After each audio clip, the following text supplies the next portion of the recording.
Hello, my name is Nelson Oyesiku. I'm professor of neurosurgery and chair of the department at the University of North Carolina at Chapel Hill. In this episode of the FAANS historical series, we have an outstanding individual who fortunately needs no introduction. That man is Dr. Edward R. Laws, professor of neurosurgery at the Harvard Medical School and director of the neuroendocrine clinic at the Brigham and Women's Hospital. Dr. Laws' illustrious career in neurosurgery, and in particular, pituitary surgery and medicine, is the stuff of legends. It would do me no good to attempt to even begin the litany of his accomplishments. Well, I would just like to thank and introduce Dr. Oyesiku. He's a dear friend and one of the true pioneers of the evolution and development of transsphenoidal endoscopic surgery for the pituitary. And he really has set the standard, and his contributions to the field have been enormous and continue to be in his new position at the University of North Carolina. We're both very happy that Drs. Wilson and Haid wanted to reinvent some of the historical presentations that occur at the FAANS meetings. And you may recall in Boston, we had several that were very well received. So I'll ask Nelson to start, and we're going to try to give you a few vignettes about the progress that's occurred with the neurosurgical treatment of a very common problem, which is the pituitary adenoma. Thanks, Ed. And the format that we'll use is a chat, and we will discuss various aspects, and Dr. Laws will provide his eminent insights into these things. And unfortunately, we will not be able to take questions in this format. That will have to await some other time. And as Ed has pointed out, our focus will be on pituitary tumors, pituitary medicine, and surgery. So Ed, going back in antiquity, this began quite a long time ago, didn't it? Yes, actually, I often show a picture of King Tut's sarcophagus. And it turns out that in the ancient kingdom in Egypt, you know, when they buried the political people who were really important, they put the important organs in what were called canopic jars to bury aside the sarcophagus that held the remains of the pharaoh. At any rate, they put the heart and the liver and the kidneys, and they put them in canopic jars, and they thought that the brain was nothing but phlegm. And as a result, they didn't want the phlegm to stay in the cadaver that was buried. So they had special hooks called mummy hooks that went up the nose, believe it or not, to disrupt the base of the skull. And they would allow the brains to run out. And when they stopped running, then they'd wrap them up and put them into the tomb. So we also know that there are some trephinations in ancient history before the Christian era anyhow, and they were thought to get loose of evil spirits and sometimes to treat epilepsy, and there are skulls that had healed openings in the skull to allow those sorts of things to happen. But I thought that the story of the Egyptian pharaohs was the most interesting one. Fascinating insights there, Ed. Do we know that any other of these ancient civilizations, in addition to the Egyptians, did this, or was this peculiar to the Nile Valley? I don't know of any other primitive civilization that even knew about the brain or considered it was useful for anything. As I said, you know, the Egyptians thought it was just phlegm, and you can imagine how the phlegm that came from the nose was the direct line to the brain.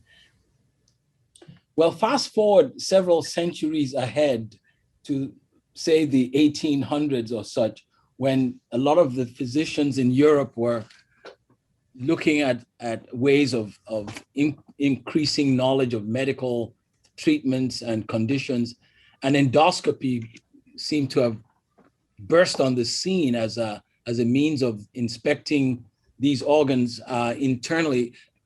Are we aware of how that might have helped us in terms of understanding disease, or was this just one of those fantasies of the early physicians?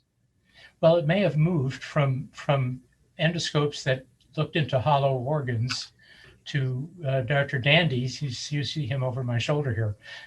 Dr. Dandy actually using a ventriculoscope in 1910, where he put and I have the ventriculoscope in our little museum. Hugo Risley gave it to me, but it's a beautiful instrument, absolutely modern, that he used in 1910 to look inside the ventricle, to see the choroid plexus, and actually to remove the choroid plexus in people with hydrocephalus. And correct me if I'm wrong, Ed, but it seems to me that the real first description of pituitary dysfunction was acromegaly. Is that your impression too? Yes, I certainly am. The only thing I saw before that was in Holland. There was a patient who had difficulty with vision, and it was attributed to some sort of mass in the brain that was affecting the optic nerves, but it wasn't done in recent enough times to have any pictures or real descriptions of what went on.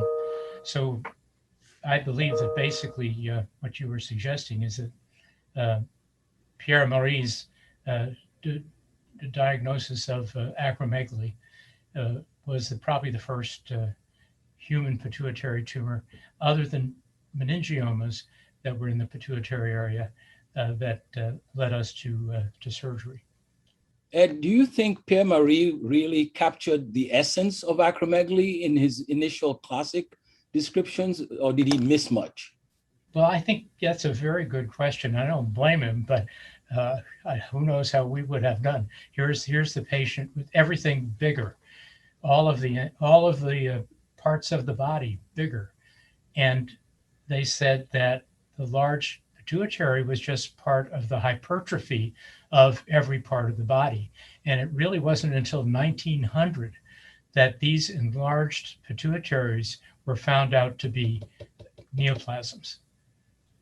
So it took a while for Marie's discovery to mature into something that we as surgeons could take care of. Very interesting. I also uncovered a fellow by the name of Sir Victor Horsley in the Annals of Pituitary Surgery. Can you illuminate us as to what his claims were, and what do you think of Horsley? Well, I think a lot of them. I know a lot of British surgeons, and he's kind of a hero. It's certainly, he is one of the icons of cranial surgery and spine surgery to boot. And in the late 1800s, he performed successful operations and a lot of non-successful operations. He had two methods of reaching the pituitary, and he assisted at the first case in 1893 that was done by a surgeon named Paul, a general surgeon. And they were able to get a decompression, but never got to the organ. So then Horsley developed two different routes, subfrontal and subtemporal, and he had at least 10 of those by 1900. Wow. Pretty good. Wow. And he was also thought of as one of the founders of pituitary surgery. Well, that's just an amazing courage on his part to do a subfrontal or subtemporal approach. Can you give us any insight as to why he might have been so brave or pioneering? I think he was a very gutsy guy. He did a lot of experimentation before he took on his surgical procedures, and he was determined to make them work. And he did a lot of the time. Well, thank you. Fast forward a few years, the news of Horsley's adventures in the UK must have somehow reached the rest of Western Europe, because it seems like all of a sudden people started to report these exotic approaches. I mean, I'm looking at things like the transpalatine and transglabellar and folks jumping in with all kinds of approaches. Can you give us some idea of these approaches, Ed, and what your sense of it is, and why people went in these directions? Well, I think it was progress, but it's remarkable to remember that they really didn't have imaging, right? They had diagnosis. They couldn't do any lab evaluations, and so it had to be very acute clinical observation that would lead to a lesion in the brain. And of course, sometimes with hypertrophy of the skull, with a meningioma, for example, they could do that. And then as the neurologists discovered cerebral localization, and some of Horsley's colleagues really played a big role in that. So they had some idea of where lesions might be if a patient had a certain neurologic deficit. So the two Italians were Giordano and the fellow from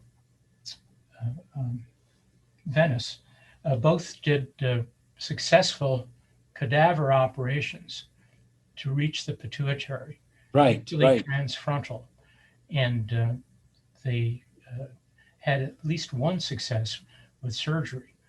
So it began then. Then there was a fellow named Krause, who was a marvelous guy from Germany, apparently a distinguished individual and a great pianist. And he was the first one to use a frontal craniotomy to expose the optic chiasm, and then did use it for doing open craniotomies for pituitary tumors.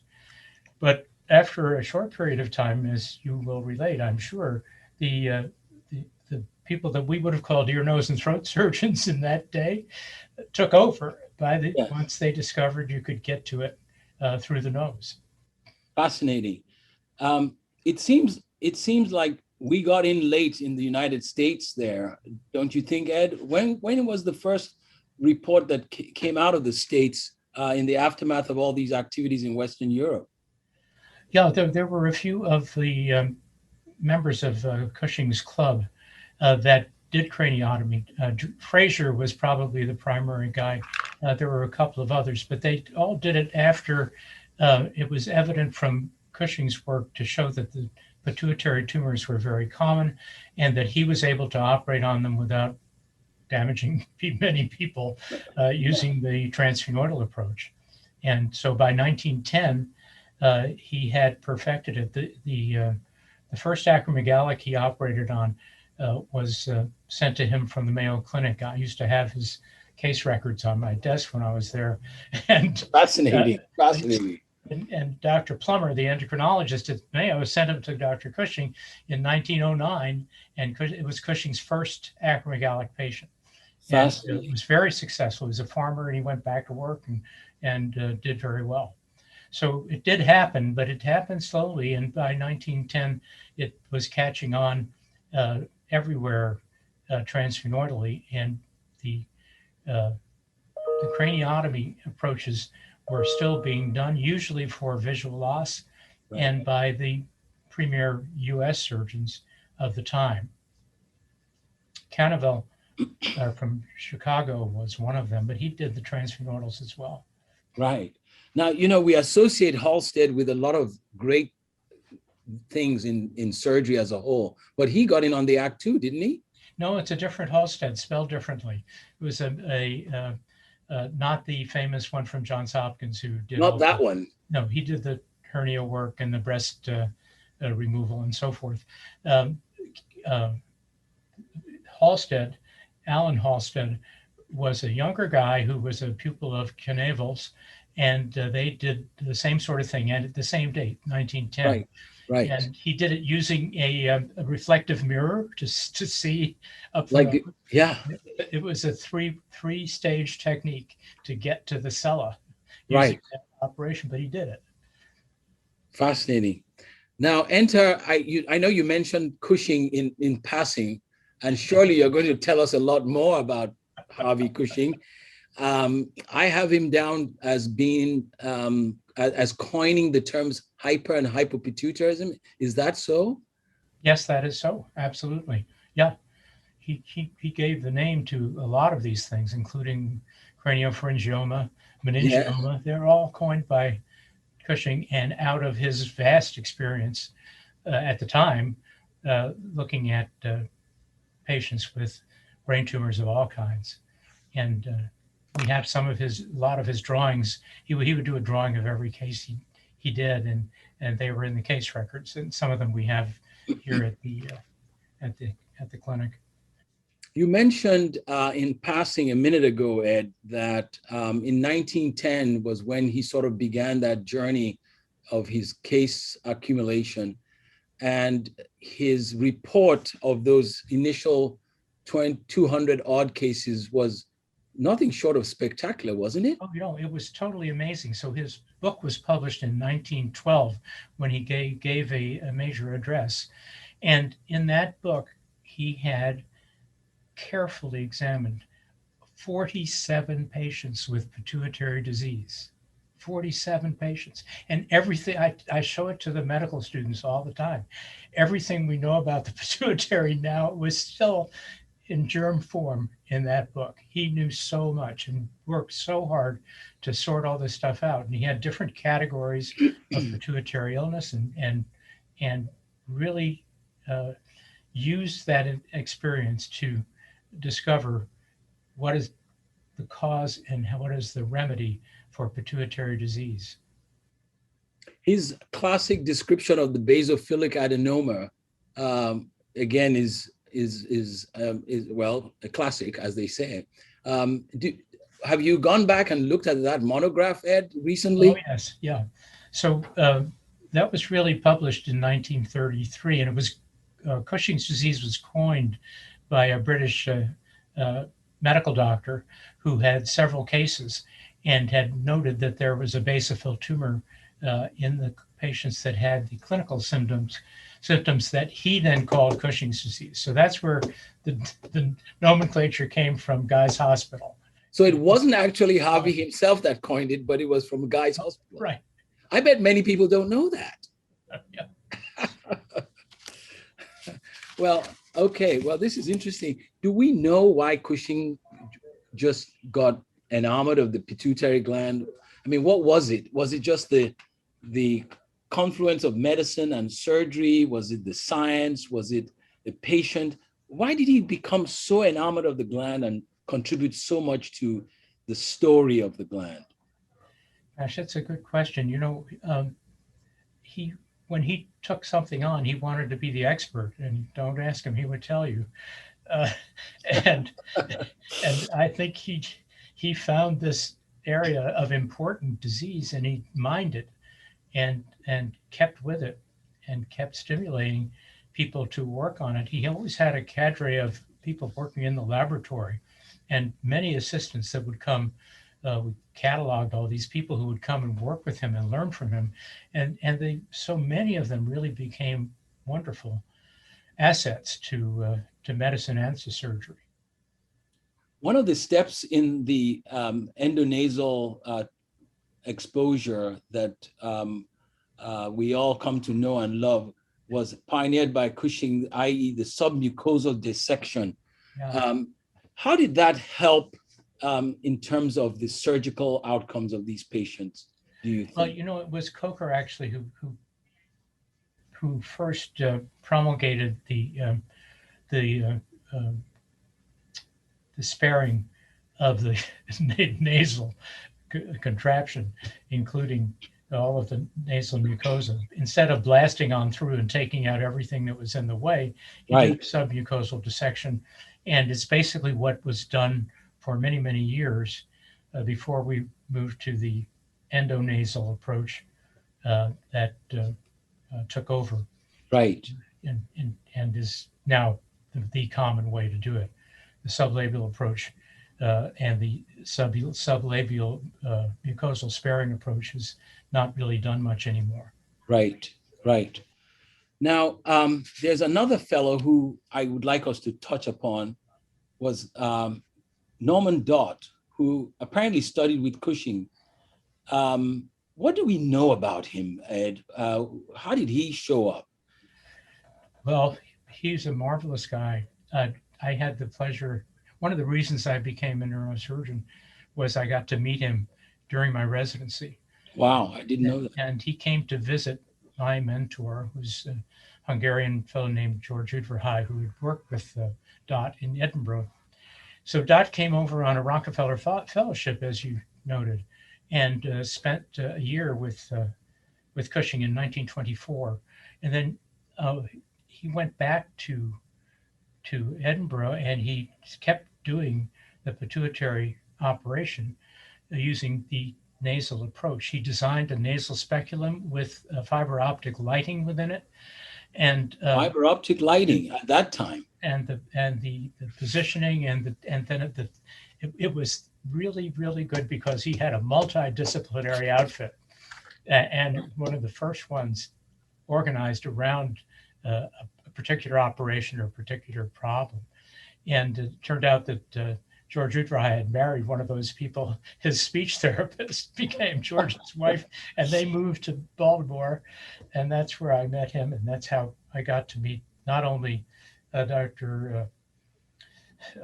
Dot, who's unforgettable, and Dr. Guillot, who became his pupil, Right. Dot's pupil, at a time after Cushing had abandoned the transsphenoidal approach for the craniotomy. That's another story you know about.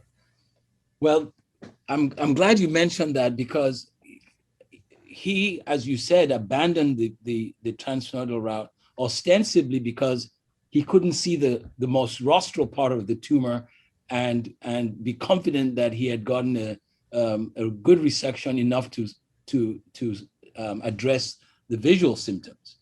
And so out goes the transsphenoidal, he boots it out.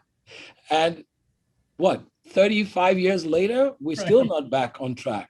Right. I mean, amazing. That's the dark ages.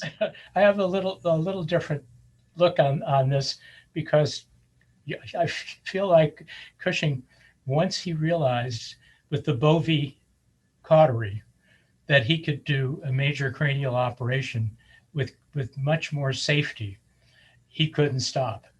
And I think he had to apply this amazing new instrument that stopped the bleeding that was such a problem with craniotomies, and that allowed him to do work that he thought was more comprehensive, as you said, in terms of removing the apex of the tumor and freeing up the optic nerves.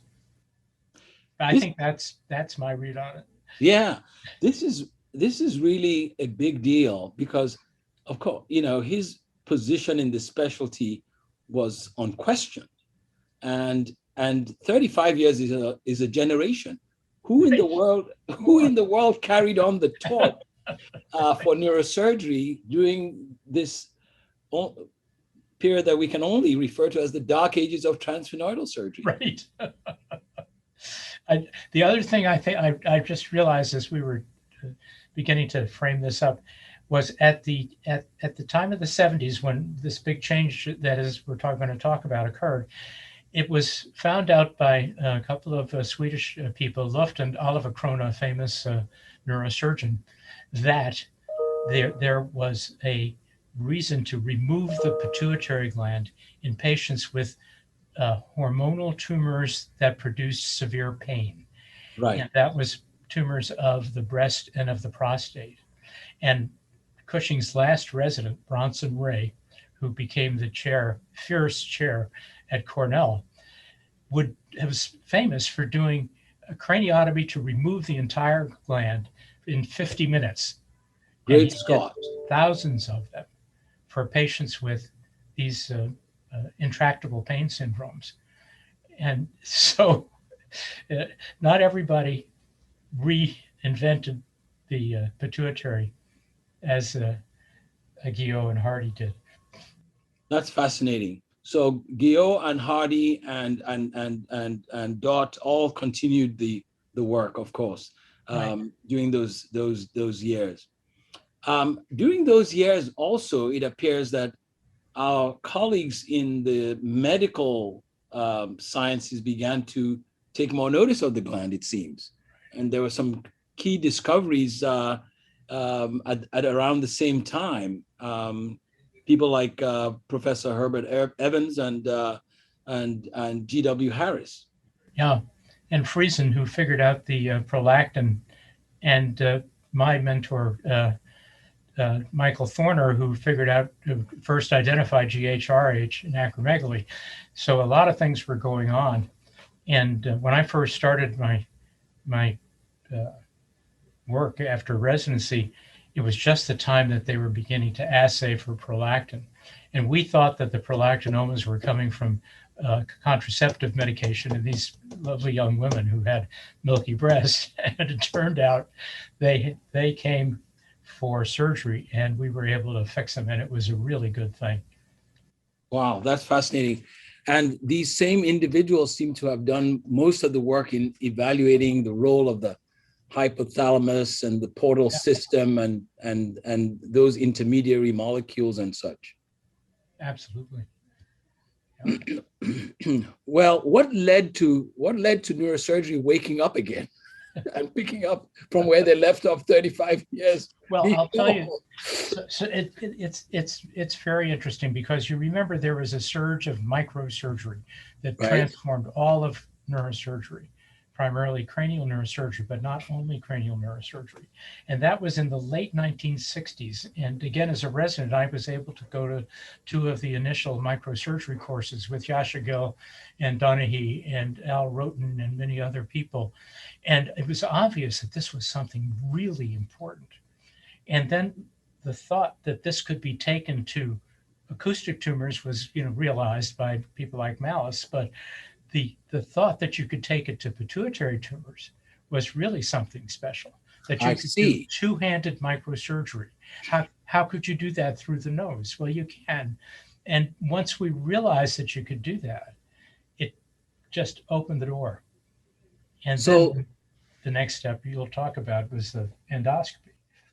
So that microsurgical buzz and the use of microsurgery was what rekindled the interest of the neurosurgeons in applying microsurgery. And so folks like Hardy and so forth started to use the operating microscope. That's what led to this resurgence, would you say? Yeah, and the fact that Hardy could show that he had specimens of microadenomas, he coined that term, and you could take out a microadenoma without wasting the entire pituitary, which is what used to happen with a hypophysectomy. So it was a conceptual issue as well, to realize that some of these tumors were little nests within the gland, and you could take them out with microsurgical techniques and not hurt the normal gland. Right. And he also used this fluoroscopic device to be able to tell where he was in space. Is that credited to Hardy too, Ed, you think? Yes, absolutely. For sure. Yep. I think actually Guillot had used a fluoroscope initially. Right. And so Hardy went to train with Guillot. And then Hardy said, well, why don't we use an image intensifier, and why don't we use an operating microscope? So it was kind of Hardy that pushed. The other interesting thing, though, is that Guillot in 1962 did the first endoscopic surgery for the pituitary and endoventricular, and it didn't catch on because it was the technology hadn't reached the needs that we have. But these people really changed the world. I know you have some wonderful pictures and slides that you will be showing in the course of this, Ed. I remember that beautiful slide, the H&E that Hardy showed of his selective adenomectomy, where you could actually see that beautiful border. Do you think that was so persuasive that it really changed our approach to functional adenomas? Well, I think it did it in both ways. Conceptually, the fact that the tumor didn't involve the whole gland all the time, which was number one. And then number two was that we maybe could have the technology to shell it out and you know how Ed Oldfield finally really wove the flag about doing an extra capsular dissection Right. before most of us realized that there might be a capsule that would be robust enough that you could get it out without damaging the tissue around it. Do you think that philosophical approach to selective adenomectomy is still with us today, or are you worried about its longevity? I don't think so, Nelson. I think that the reports of the results of the people who are experienced doing this operation are very good in lowering the incidence of diabetes insipidus and lowering the incidence of panhypopituitarism. Um, so I think that people once you have the technology, once you have these wonderful instruments that we have and the endoscope, you know, you and I both use a 3D endoscope, other people don't, but I still think it's a great way to learn and to teach people and to do the operation. And so I think we have, like Cushing did within his own thinking, that he could deal with these things. I think we have the feeling with the technology as it continues to advance, we can deal with them better and better. Right. So we have these nexuses of excellence. We have Paris, we have Montreal, we have Edinburgh. And do you recall in those days where people preferred to go train, or how did you get training if you wanted to learn about these wonderful new techniques and you weren't in one of these great cities? Yeah,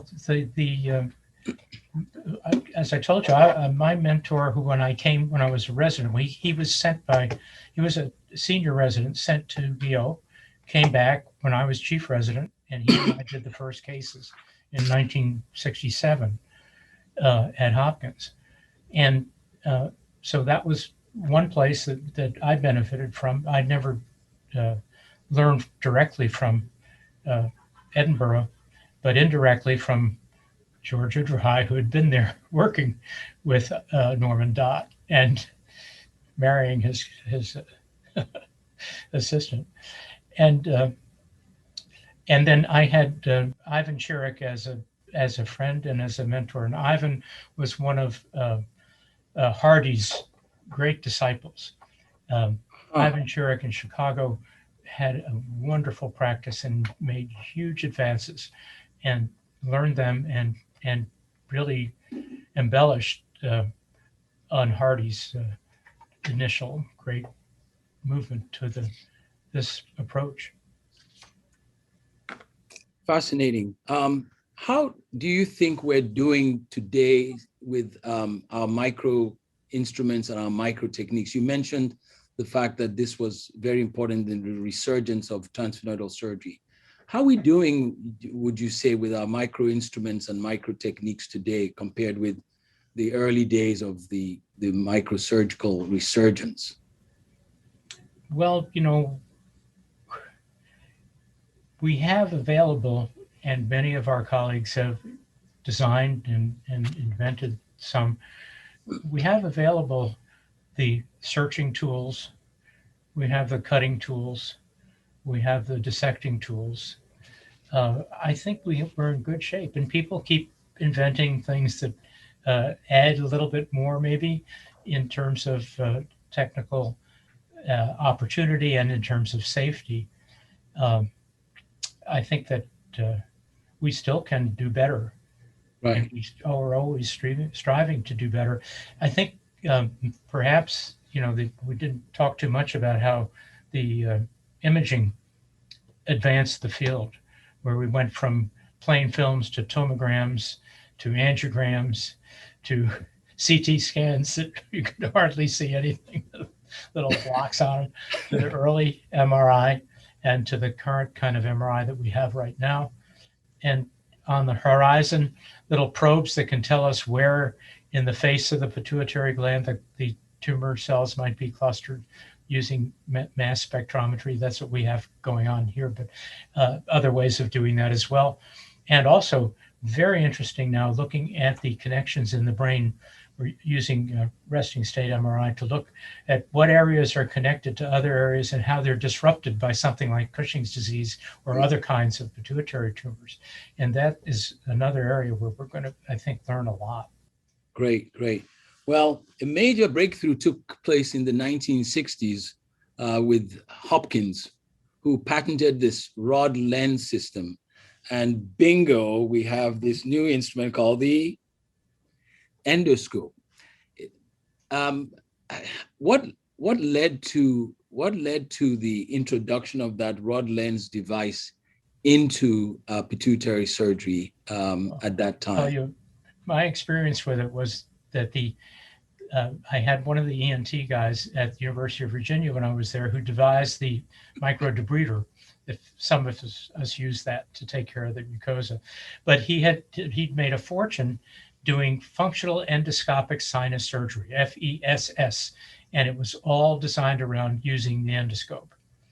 And he happened to be there, and I read about the endoscope, and I said, let's do a case. And it was a lovely young woman with a tiny prolactinoma, and everything went bad. And I got in there and I almost divulged her carotid, and I took out what I thought was the tumor, and she wasn't cured. And I didn't do another endoscopic case for 4 years. Got it. Well, he went into business with a man we now all know very well, Karl Storz, Yes. was a German businessman. And I don't know if he's still alive now and whether his wife runs the business. Runs the business, yes. And they made lots of other improvements in being able to allow recording on the CCD camera and so forth that we now know and love. You mentioned the imaging and CT, which you recall you couldn't see very much with the CT, but in came in the MRI and the intraoperative imaging of MRIs and so forth. Could you comment on the use of those techniques and what you recall in terms of how they change your practice, going from X-rays to CT and CT to MRI? Well, it was a log rank improvement at every step. The first thing I was depending on was polytomograms, where you kind of were looking for the cella being bulged in a certain place, and that was it. And then we did some angiograms, and sometimes you'd see a little teeny cluster of capillary type vessels that were where the tumor was, particularly in Cushing's.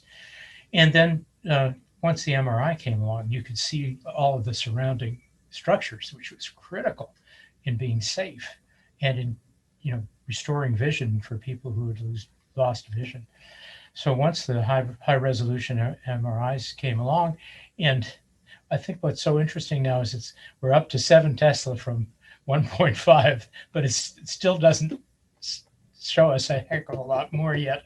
I'm sure it will in the future, but it was disappointing that the 7 Tesla wasn't going to show us every little bit of the tumor. Well, before we break for this session, I have one more question to get your thoughts on. Pathology has played a very strong role in our understanding of pituitary disease. Can you comment on the Pituitary Pathology Club and the work they did in terms of immunohistochemistry, electron microscopy, and then, of course, today with molecular pathology?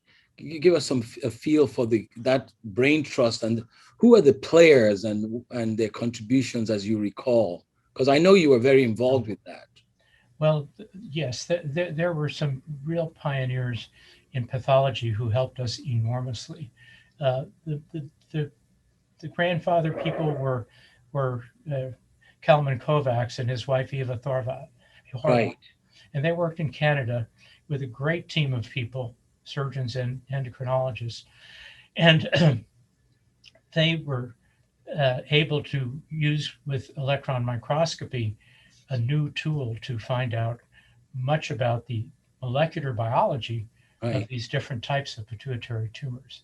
That has spread to a lot of other neuropathologists. I worked with a fellow named Bert Scheitauer for more than 15 years, and he was really at the head of things. And they had a pituitary pathology club, which would meet every 2 or 3 years in fairly pleasant, exotic places, and try to move forward the classification of tumors, the Right. identification of tumors, the prediction of their outcome, and finding out targets for medical therapy.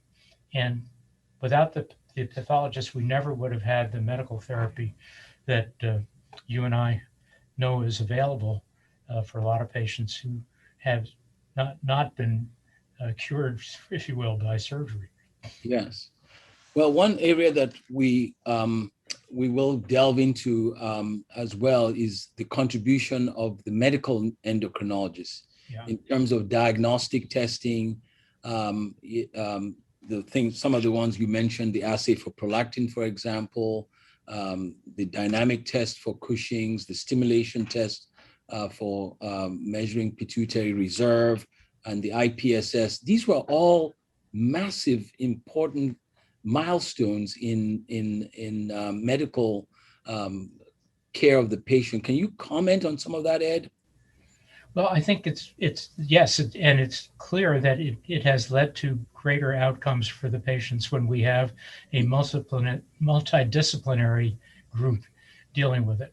We really can't survive without endocrinologists to continue to follow the patients and to diagnose them in the first place, and then to follow them and to manage medical therapy if they need to. We couldn't do without radiation oncologists because we need them from time to time. And whether it's a focused radiation or a gamma knife or proton beam, there's some pituitary tumors that are going to need some of these tremendous advances that have occurred in our colleagues or with our colleagues. And so there's this concept, of centers of excellence now that really depend multidisciplinary care. There are a lot of, key words, but I think the promise is that the patient is the center, and this is something that Norman Dott created in Edinburgh when he was a surgeon, and he had this radial picture of all of the people who would contribute to the well-being of the patients, no matter what was wrong with them. And that's what we try to do now, I think. And many places, and you did it at Emory, it was remarkable. We've had it at Pittsburgh for a long time. We had it at Stanford when I was there, right. And they have it at Mass General and here. And all around now you're seeing true centers of excellence where people do these wonderful operations and have tremendous support and have great prognosis for the patients most of the time. Great, thanks, Ed. We're going to take a break and we shall return with Dr. Ed Laws in a few minutes. Thank you. Great, I can show the imaging.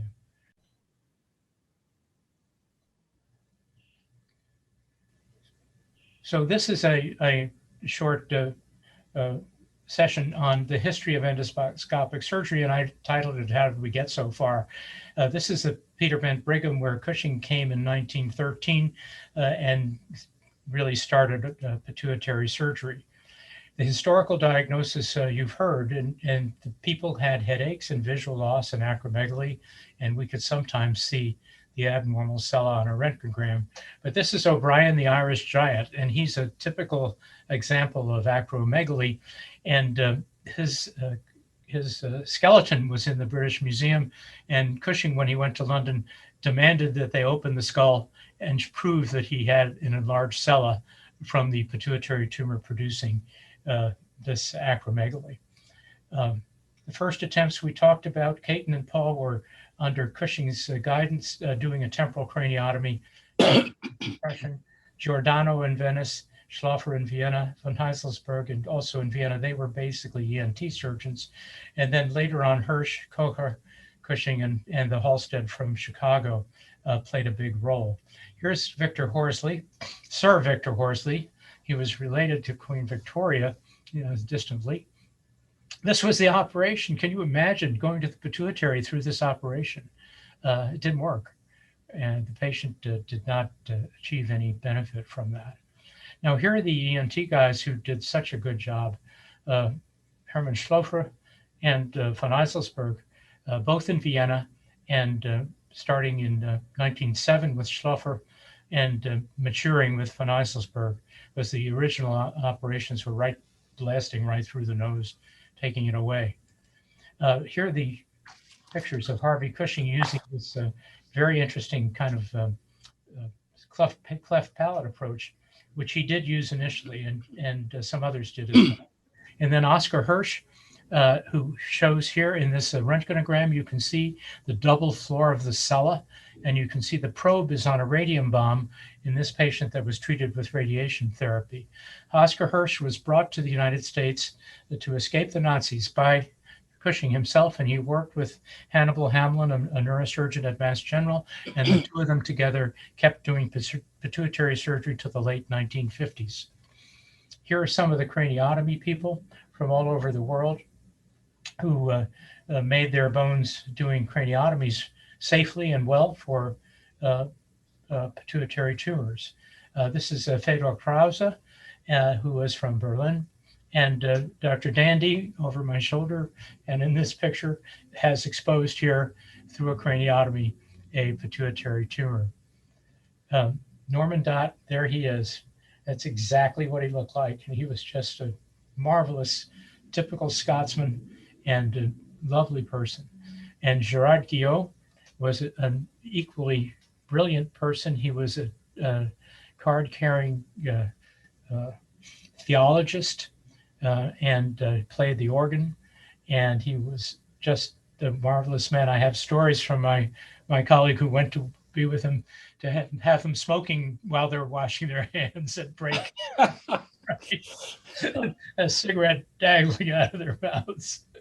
Now here's our hero, Jules Hardy, a lovely picture of him in later years, but he really contributed so much, and we've had a little Jules Hardy club, and he's still around and still advising us. Here are some of the pioneers of modern transphenoidal microsurgery at the beginning. Charlie Wilson did a great job. Fallbush is still at it.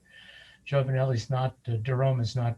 Marty Weiss and Michael Apuzzo contributed a lot, and so did George Tyndall, who's not with us, and Ivan's still around.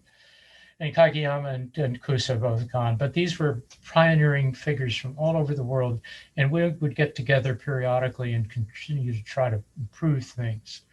But think about the technical adjuncts, the first operations with a mirror and a headlight, and then the lighted retractor, and then video fluoroscopy, and then the operating microscope, and then microsurgical technique, and wow, the operating endoscope. Here are some of the advantages in imaging and how they came along. Just Dandy doing the ventriculograms and Bonis with the angiogram, other scans. And we use neuronavigation now on a regular basis, and PET scans eventually will be helpful. Here's Paolo Capabianca. He changed my life because he taught me how to work with the endoscope, and that was in the year 2000. And he's still leading the pack in Italy, and has a wonderful center of excellence that's continuing to produce great work. Here's the endoscopy. This is one of his pictures on the left. And you can see the cellar floor, the clivus, the carotid protuberances, the optic canal, and the planum sphenoidale. With the microscope, you couldn't see the carotid protuberances. You often couldn't see anything up at the base of the skull. And here's the two-handed technique. Our surgeon here, Kojo, is working with two hands, two instruments, and Dan Prevedello is holding the endoscope to give the surgeon the visualization. Now, this is a picture just showing what can be done with the extended approach, where we remove the planum sphenoidale and the tuberculum sella and go in above the pituitary. And here you see the basilar bifurcation in the mammillary bodies.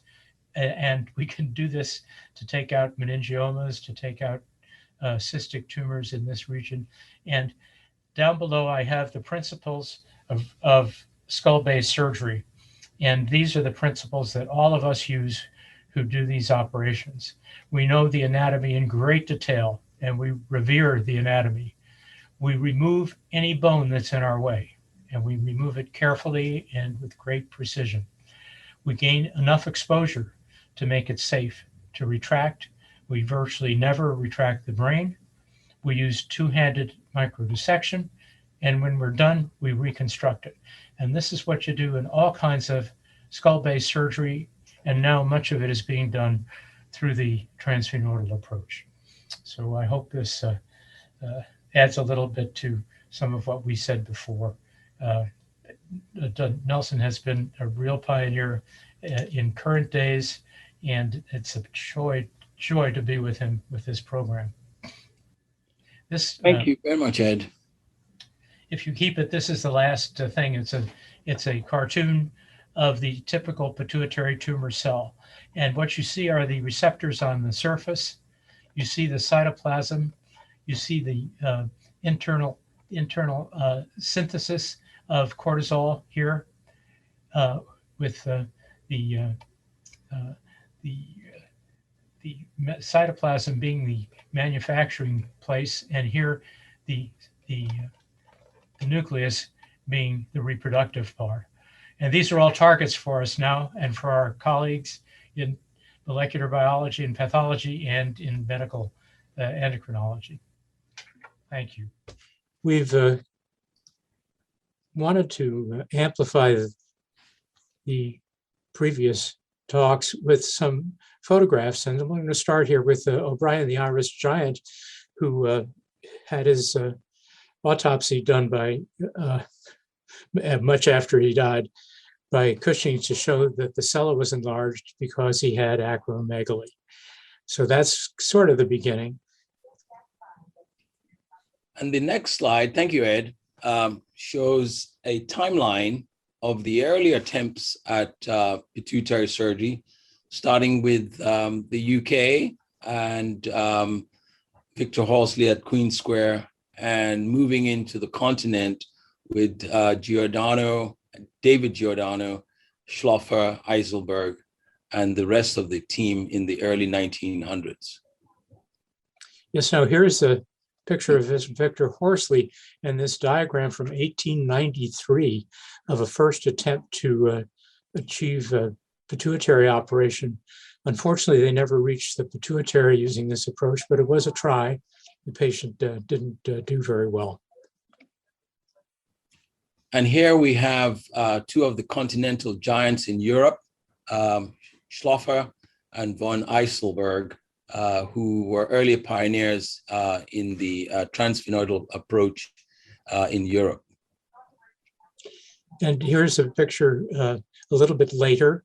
Those were from 1908 and 9, and these are from 1910. Harvey Cushing operating, using the cleft palate position, and Oscar Hirsch, who actually put in a radium bomb along with an operation, which he did for 50 some odd years.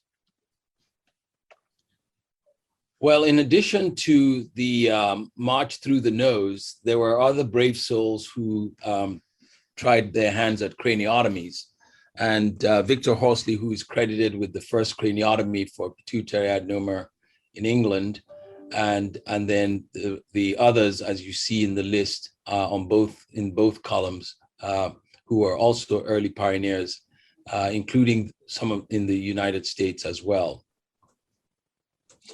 Here's Fedor Krause, who did a frontal craniotomy to expose the optic chiasm and the pituitary. And by incident, he was a famous pianist, classical pianist. And on the right, you see Dr. Dandy's associate Hoyer doing their craniotomy approach, and you see that little ball of the pituitary in the center of the exposure. They were pretty risky operations, but they did them. This slide shows two giants in transsphenoidal surgery: Norman Dot of Edinburgh and Gerard Gio of Paris. And in 1956, Gio visited Dot, and by that time, Dot had performed over 120 transsphenoidal procedures. And if it were not for these two gentlemen who kept on soldiering on, in the dark days when others had abandoned the procedure due to the admonitions of Cushing's, we might not still be doing transsphenoidal surgery. And Guillaume purchased the instruments from Dot and implemented the transsphenoidal surgery approach in Paris. And Guillaume's pupil was Jules Hardy. And here you see Dr. Hardy and his demonstration of the microadenoma, which you see over here, and the idea that with microscopic instruments and approach, you could take out this tumor and not damage the normal gland. Prior to that, all of the pituitary operations pretty much involved the entire gland and removed it along with the lesion. So it was a great change in concept. And this slide shows very, very familiar names, pioneers of the modern microsurgical transsphenoidal approach. And you see this all-star cast with Jules Hardy, who you just heard about in Montreal, Charlie Wilson in San Francisco, Rudi Farbusch in Germany, and so on and so on. My old boss, George Tyndall at Emory, and of course, Ed Laws, who's sitting right here in front of us. Well, there were some technical adjuncts that came along with the maturing of this approach. Started with the mirror and the headlight from basically ENT surgeons, then the lighted retractor, which was introduced by Norman Dott, and then we had video fluoroscopy, which let us know where we were during the operation with an X-ray. And then the operating microscope we just talked about, and microsurgical technique, which was really important. And the most recent change and advance has been the use of the operating endoscope.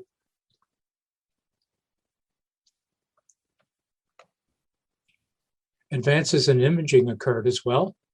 And we started with the plain X-ray that you saw, and then the ventriculogram, pneumoencephalogram, angiogram, nuclear scan, and finally, in 1972, a CT scan that could show us the pituitary. 1984, we had the MRI. Some nuclear scanning was happening in the 80s, and neuronavigation using computer techniques was established for us in the 90s. And back to the future, as they say, endoscopy. Endoscopy started us on this journey in the 1800s with Philip Bozzini, and here today we are in the 2000s, back to using endoscopy as the preferred viewing and magnifying tool for transsphenoidal procedures. And endoscopy is still evolving, of course, with various adjuncts in instrumentation, 3D endoscopy, better monitors, and tools to take us where we are going in the expanded approaches, and of course the traditional approaches as well. And here it is, the extended approach using the operating microscope, using the endoscope. Let's check that and fix that. Here we go with the extended approach using the endoscope. And in this case, you can see through the nose, the mammillary bodies above here, the basilar bifurcation here, and the optic chiasm back here. So the anatomy has been an amazing revolution for us. The bony removal allows us to see this and get the exposure. We do no retraction of the brain. We do two-handed micro dissection.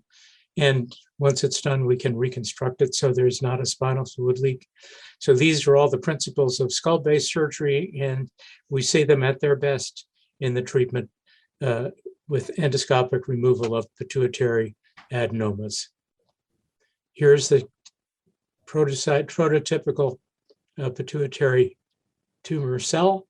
It has its cytoplasmic manufacturing system for producing steroids. It has its reproductive system in the nucleus for reproducing itself, and it has these receptors on the surface of the cell that have been the place where we could do effective medical therapy, which is available for some of these lesions. So we'll see much more in the way of progress, but this is what you see that we as neurosurgeons have contributed to it over the years. Well said, Ed. And with that, we will conclude.